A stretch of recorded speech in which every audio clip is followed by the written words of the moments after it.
आप सभी का हमारे इस YouTube चैनल पर स्वागत है फ्रेंड्स। आज के हम इस वीडियो में सामाजिक विज्ञान का मॉडल पेपर हल करने वाले हैं। फ्रेंड्स, अगर आप हमारे चैनल पे पहली बार आए तो चैनल को ज़रूर सब्सक्राइब कर देना। अगर वीडियो पसंद आता है तो वीडियो को ज़रूर लाइक कर देना। देखिए फ्रेंड्स ना, आपको पेपर में सेम पैटर्न पे एकदम ऐसे बोर्ड एग्जाम में आपको पेपर मिलेगा, ठीक है। तो यहाँ पर ऊपर कुछ निर्देश दिए गए, तो मैं निर्देश को ना पढ़ के मैं आपको डायरेक्ट बता देता हूँ, ठीक है। यहाँ से हमारा इसे खंड आ स्टार्ट होगा। इसमें आपको 20 बहुविकल्पीय प्रश्न दिया जाएगा, जो कि आपको बॉल पॉइंट मतलब अच्छा पेन लेना, जो कि काला पेन, ठीक है। उन 20 प्रश्न को ना OMR शीट पर भरना है, ठीक है। अगर आप एक बार भर देंगे तो आप उसको दोबारा नहीं काटेंगे, ठीक है। हमारा जो फिर खंड बा स्टार्ट होगा उसमें हमें 50 नंबर मिलेगा, जो कि वर्णात्मक रहेगा, उसके बाद हमको लिखना, ठीक है। तो देखते हम आते हैं प्रश्न पे, डायरेक्ट आते हैं। खंड आ 20, खंड आ हमारा यहाँ से 20 बहुविकल्पीय प्रश्न मिलेगा। देखते हैं पहला प्रश्न क्या कह रहा है। यूरोप में किस दशक में बड़ी आर्थिक मंदी आई? एक बात और, इसमें जितने सारे प्रश्न है ना, ये कभी ना कभी पूछे गए हैं, तो आपको इन सभी को ध्यान से देखना, ठीक है। प्रश्न देखिए क्या कह रहा है। यूरोप में किस दशक में बड़ी आर्थिक मंदी आई ना, तो सबसे पहले ना हम इस प्रश्न का मतलब समझ लेते हैं। देखिए यहाँ पर आर्थिक आर्थिक आया, देखिए आर्थिक का मतलब क्या होता है, हमारा धन से संबंधित है, मतलब खान पीन से। देखिए धन से संबंधित मतलब पैसा से, ठीक है। अब यहाँ पर देखिए, आप सुने होंगे सब लोग बात करते हैं कि हमारे घर की आर्थिक स्थिति खराब है। आर्थिक स्थिति मतलब घर की स्थिति खराब है, क्यों? क्योंकि पैसा नहीं है, खाने के लिए कुछ है नहीं, बस यही समझो, ठीक है। अब यहाँ पर प्रश्न को समझो। यूरोप में किस दशक में बड़ी आर्थिक मंदी है, तो हमें प्रश्न में ये पता लग गया कि यूरोप में मतलब धन से संबंधित बातें हमको बताना है। इसकी सबसे बड़ी जो है मंदी कब आई, परेशानी कब आई, तो कब आई? हमारा 1830 ईस्वी में, जो कि बी वाला ऑप्शन सही हो जाएगा, ठीक है। अब यहाँ पर देखिए दूसरा प्रश्न क्या है। करो या मरो का नारा किसका था, ठीक है। तो जो करो या मरो का जो नारा था, यह महात्मा गांधी जी का था, जो कि डी वाला ऑप्शन सही हो जाएगा, ठीक है। अब यहाँ पर देखिए तीसरा प्रश्न क्या कह रहा है। भारत वापसी आने पर गांधी जी का पहला सत्याग्रह कहाँ पर चला था, ठीक है।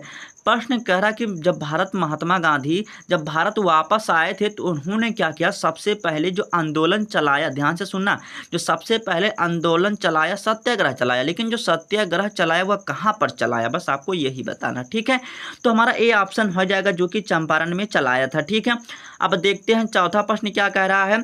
सविनय अवज्ञा आंदोलन कब चलाया गया? जो सविनय अवज्ञा आंदोलन था, ये चलाया गया था 1920 में कि 1930 में। देखिए इसमें ना बहुत ही बच्चों को कन्फ्यूजन रहता है, ठीक है। तो सविनय, तो यहाँ पर आप साफ से याद रखेंगे, ठीक है। तो यहाँ से हमारा 1920 ईस्वी में 20 ईस्वी में हो जाएगा, ठीक है। तो हमारा ए वाला ऑप्शन सही हो जाएगा, ठीक है।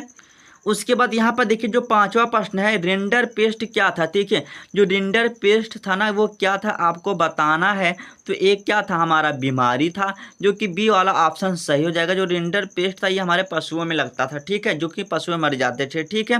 अब यहाँ पर देखिए हमारा छठवां जो प्रश्न कह रहा है, राजस्थान में छत वर्षा जल संग्रहण को कहते हैं। मतलब समझो ना, जैसे हमारा जब वर्षा होती है, जब वर्षा होता है, ठीक है, तो वर्षा को इकट्ठा करने के लिए जो छत पे मतलब जो बनाते हैं, उसको क्या कहते हैं, तो टांका कहते हैं, जो कि डी वाला ऑप्शन सही हो जाएगा, ठीक है।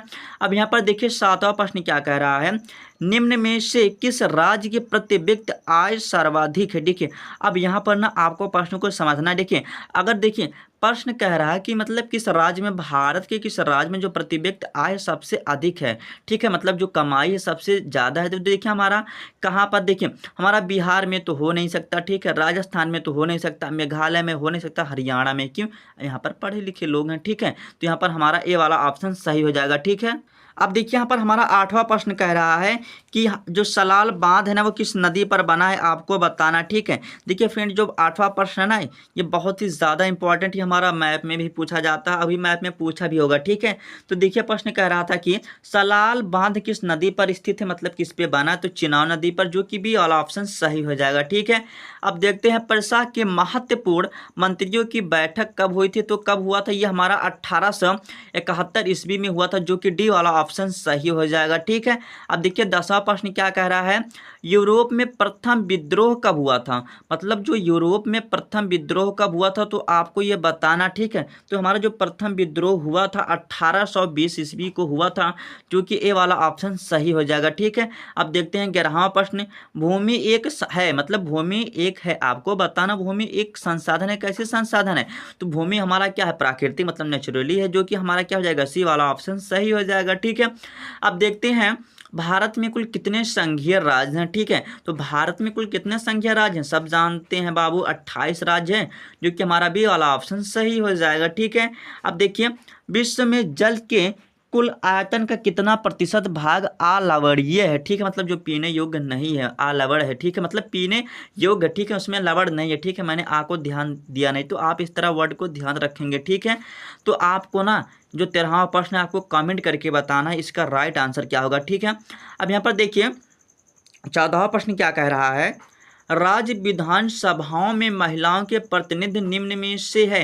ये बहुत ही कम है, जो सबसे बहुत ही कम है तो 2%, ये ऑप्शन। ठीक है, अब देखिए भारत की राजभाषा कौन सी है, भारत की राजभाषा है। ठीक है, राष्ट्रभाषा नहीं है, राजभाषा है। ठीक है, तो हिंदी हमारा भी ऑप्शन सही हो जाएगा। ठीक है, अब यहाँ पर देखिए ना, नगर निगम के प्रमुख को क्या कहते हैं। फ्रेंड जितने सारे प्रश्न बहुत ही ज़्यादा इंपॉर्टेंट, लेकिन ये जो 16वां प्रश्न है ये कुछ ज़्यादा ही इंपॉर्टेंट। ठीक है, तो नगर निगम के प्रमुख को क्या कहते हैं, तो आपको इसको समझना है। ठीक है, तो इसको मेयर कहते हैं। जो हमारा मेयर है ना, ये हमारा क्या है, इंग्लिश शब्द है। ठीक है, इसे महापौर कहते हैं हिंदी में, तो आपको इसको भी ध्यान रखना है। ठीक है, देखिए हमारा 17वां प्रश्न, भारत में कुल कितने, ये तो हमारा प्रश्न रिपीट हो गया। ठीक है, यहाँ पर देखते हैं 18वां प्रश्न कह रहा है कि लोगों के बीच एक सामान्य विकार लक्ष्य है। अभी सभी लोगों की अगर समान मतलब एक ही भावना उत्पन्न हो तो वह कैसा हो सकता है, हमारा मतलब स्वतंत्रता के प्रति हो सकता है। ठीक है, तो हमारा बी ऑप्शन हो जाएगा सही।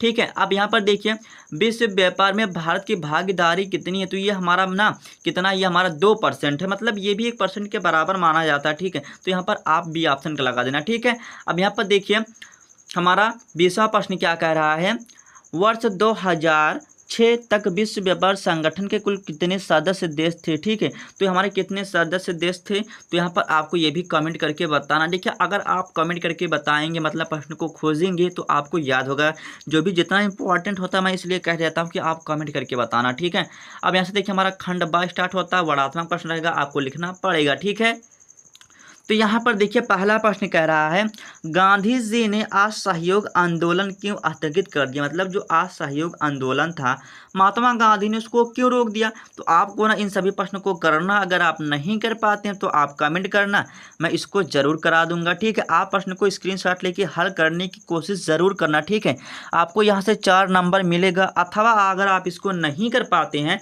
तो आप ये बता देना जर्मन एकीकरण की प्रक्रिया को संक्षेप में बताइए।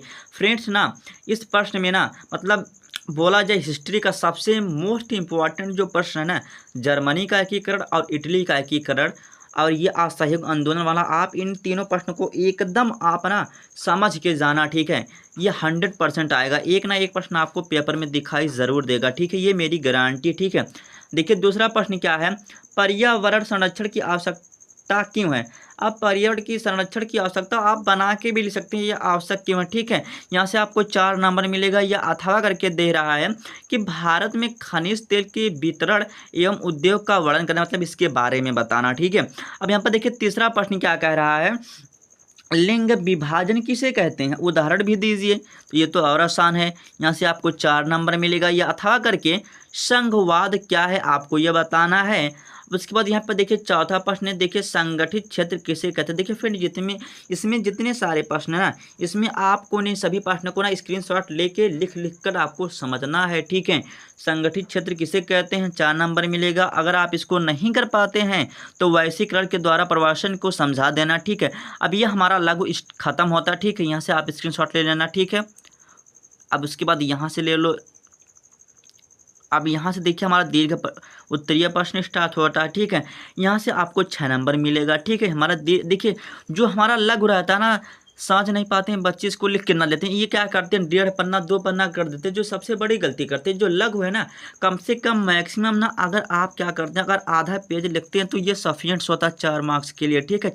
मतलब आधा पन्ने से, मतलब जैसे एक भाग होता है उसका तीसरा भाग तक करना है, एक भाग के 3 भाग करते हैं। जैसे हमारा क्या होता है, मैं आपको समझाता हूँ, तो इसे समझ ही नहीं पाते हैं, ठीक है। जैसे हमारा क्या होता है, एक हमारा क्या होता है भाग होता है, इसका हमारा क्या करना है 1/3 भाग लिखना। मतलब जैसे हमारा इतना पूरा पेज है ना, तो हमें जैसे यहाँ से हमारा इतना पूरा पेज है, तो हम अगर 4 नंबर की बात हो तो हम यहाँ से इतना छोड़ देंगे, इतना नीचे देखो, इतना नीचे छोड़ देंगे और यहाँ तक हम इतना लिख देंगे। बस आपको समझ में आया, ठीक है। अब यहाँ पर हो गया। अब हमें क्या करना है, हमारा कहाँ गया ये, हमें दीर्घ वाला प्रश्न देखिए कहाँ पर गया। देखिए, राष्ट्रवाद पर एक निबंध लिखना। तो ये राष्ट्रवाद क्या होता है, तो राष्ट्रवाद ये तो बहुत ही आसान है, ठीक है। राष्ट्रवाद क्या होता है, अपने देश के जो प्रति होता है, अपने देश के मतलब शांति बनाए रखना, देश को विकसित करना, झगड़ा लड़ाई मारपीट ना होने देना, विद्रोह ना करना, ठीक है। यही सब हमारा क्या है, राष्ट्रवादी भावना है, ठीक है। यहाँ से आपको 6 नंबर मिलेगा। अथवा अगर आप इसको नहीं कर पाते हैं तो महात्मा गांधी के द्वारा जो 3 आंदोलन चलाए गए थे, आपका उसको वर्णन कर देना, ठीक है। अब यहाँ पर देखिए 6वां प्रश्न क्या कह रहा है, वनों के 4 भागों का वर्णन करना। फ्रेंड, ये जितने सारे प्रश्न हैं आपको ना चाहे रट के चाहे समझ के बस तैयार कर लेना, ठीक है। यहाँ से देखिए हमारा क्या है, 6 नंबर मिल जाएगा। देखिए फ्रेंड, मैं जितने सारे प्रश्न करा रहा हूँ ना, अगर आप इन प्रश्नों को कर लेते हैं ना, तो मैं ये नहीं कहूँगा सारे प्रश्न यहीं से आएंगे, ना ना, इतने सारे प्रश्न करा रहा हूँ तो आधा से ज़्यादा आएंगे, ठीक है। अगर आपको एक ही वीडियो में आधा से ज़्यादा मिल जा रहा तो इससे ज़्यादा फायदा आपको क्या चाहिए, ठीक है। यह कह रहा कि भारत में पाए जाने वाली फसलों का लेख बता देना अथवा करके, ठीक है। तो हम भारत में रहते तो फसलों को देखते भी है, खेती भी करते हैं, तो बिल्कुल लिख सकते हैं, ठीक है। अब देखिए यहाँ पर हमारा 7वां प्रश्न क्या कह रहा है, सामाजिक विभाजन किस तरह से राजनीति को प्रभावित करता। तो ये बहुत ही प्रभावित करता, ठीक है। यहाँ से आपको 6 नंबर मिलेगा। अथवा अगर आप इसको नहीं कर पाते हैं तो भारत एक संघीय देश है, उदाहरण सहित आपको स्पष्ट करना, ठीक है। अब 8वां देखिए प्रश्न क्या कह रहा है, भारत में सार्वजनिक वितरण प्रणाली 6 कमियां आपको बताना है। यहाँ से 6 नंबर मिलेगा। अगर आप इसको नहीं कर पाते हैं तो उपभोक्ता संरक्षण अधिनियम 1986 के बारे में आपको लिखना। देखिए फ्रेंड्स, मैं आपको ना उपभोक्ता संरक्षण के नियम से बारे में बताता हूँ। देखिए फ्रेंड, आप जितना भी सामान खरीदते हैं ना, उस पर क्या होता है, एक हमारा निश्चित कहते हैं मतलब जो एक्सपायर डेट होता है उस पर सब लिखा होता है, ठीक है। अगर आपको कोई एक्सपायर्ड मतलब डेट अगर आपको सामान दे देता, अगर वो वापस नहीं करता, तो इसके प्रति आप संविधान में इसका मतलब इसका केस हो सकता है। बस आप इतना समझो, ठीक है। मतलब जो भी बस नियम बने गए। उपभोक्ता मतलब क्या होता है, जो हम उपयोग करते हैं। उपभोक्ता मतलब हम ही तो हैं जो कस्टमर हैं, बस इतना समझो, ठीक है। अब मैं आपको ये भी बता देता हूँ कि अगर दीर्घ वाला है ना, तो आपको कितना लिखना, आपको 1.5 पेज से ज़्यादा नहीं लिखना है। अगर आपको बहुत ज़्यादा से ज़्यादा लिखना है ना, 1.5 पेज से ज़्यादा लिखना ही लिखना नहीं है, ठीक है। मन करे तो लिख देना, नहीं पाओगे उतना ही नंबर पाओगे, 6 ही मार्क्स पाओगे, ठीक है। अब देखिए यहाँ से हमारा होगा मानचित्र का काम होगा, 10 नंबर मिलेगा, एक एक नंबर का रहेगा, तो आपको इसको भी अच्छी तरह से समझ लेना, ठीक है। अब यहाँ पर देखिए बस मानचित्र को भरना है, मैं ये नहीं पढ़ूंगा, बस मानचित्र को भरना और आपको 1 नंबर मिलेगा, ठीक है। अब यहाँ पर देखिए पहला प्रश्न कह रहा है, असहयोग आंदोलन का उद्घोष, मतलब असहयोग आंदोलन का उद्घोष कब हुआ था, मतलब इसको स्वीकारा नहीं गया था, ठीक है। तो कब स्वीकारा नहीं गया था, कब नहीं, मतलब कहाँ, तो कोलकाता में, ठीक है। कोलकाता में आप इसको ध्यान रखेंगे। अब देखिए दूसरा प्रश्न है, वह नगर जहाँ स्वामी विवेकानंद नंद का जन्म हुआ था, मतलब स्वामी विवेकानंद का जन्म लिया था या हुआ था, तो ये भी हमारा कोलकाता में, ठीक है।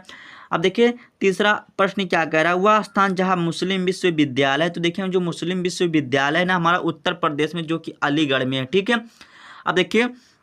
अब देखिए फ्रेंड, मैं जितना प्रश्न बता रहा हूँ ना, आप इन सभी प्रश्नों को तैयार कर लेंगे, ठीक है। देखिए चौथा प्रश्न क्या कह रहा है, वह स्थान जहां 1929 भारतीय राष्ट्रीय कांग्रेस का अधिवेशन हुआ था, तो ये हमारा लाहौर में हुआ था, ठीक है। अब यहाँ पर देखिए हमारा 5वां प्रश्न क्या कह रहा है, वह स्थान जहां दांडी मार्च शुरू हुआ था, ठीक है। तो ये हमारा साबरमती में हुआ था, साबरमती में हुआ नहीं था, साबरमती से शुरू हुआ था, जो कि साबरमती कहाँ है, गुजरात में है, ठीक है। अब इतना करने के बाद यहाँ से हमारा हो गया भूगोल, मतलब ये हमारा हिस्ट्री से हो गया। अब यहाँ से हमें भूगोल से मिलेगा 5 नंबर, ठीक है। तो यहाँ से मानचित्र पे भरना है। ठीक है, गन्ना उत्पादक राज्य कौन सा हमारा? यूपी, मतलब उत्तर प्रदेश सबसे ज़्यादा फेमस है। अब यहाँ पर देखिए हमारा जो रबड़ जो उत्पादक है सबसे ज़्यादा फेमस कौन सा? हमारा असम है। सरदार सरोवर जो बांध है ये कहाँ स्थित है? तो हमारा गुजरात में स्थित है, आपको ध्यान रखना है।